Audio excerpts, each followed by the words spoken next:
Hi friends, আসসালামু আলাইকুম। Welcome to my channel. আপনারা সকাল ভালো আছেন? আশা করি আপনার সকাল ভালো। আর আজকে আমরা একটা সুন্দর একটা খানি খাওয়া লাগছি। খানিটা হয়েছে, এটার নাম হয়েছে মোমো। মোমো মানছে বহুত দোকান ফাটো খাইন, হোটেলে গিয়া খাইন, কিন্তু আজকে আমরা ঘরে বানাই আজ খানি হইতো মোমো দিয়া। খুব একটা মজার একটা জিনিস।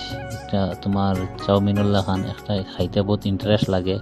মোমো হলো একটা জিনিস দোকানে গিয়ালে হর একটা ইচ্ছুক মানছে বালা পাইন, 60টার দাম 10 টাকা। আর এগুলো খাওয়ার বাদে বেলা একটা মনে একটা ভাল লাগে। আর এগুলি তোরা তোমার সল্ট লগাই দিয়ে খাইলে ভাল লাগে।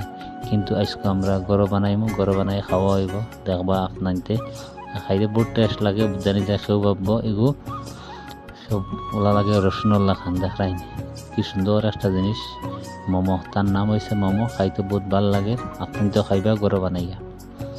এখন জু দেওয়াত বানি হয়েছে, জু দেওয়া হইতো। আর জু দিয়া পরবর্তী দেখা যাক জু কিলা হয়। আর এগুলো বানানি একবার সিম্পল, আমরা ইউটিউবে দেখি বানানি হয়েছে। দেখাই না কত সুন্দর হিসেবে জু যাওয়া হয়েছে। তাহলে তোমার পেপার দেওয়া হয়েছে, পেপার দিয়া জু হয়েছে। খাইতে বহুত ভাল লাগে, টেস্টি লাগে। যাই হোক, শুক্রিয়া, আলহামদুলিল্লাহ। সুন্দর হিসেবে রান্না হয়েছে, বহুত ভাল লাগছে খাইয়া। আর আপনি তো খাইবা ইনশাল্লাহ।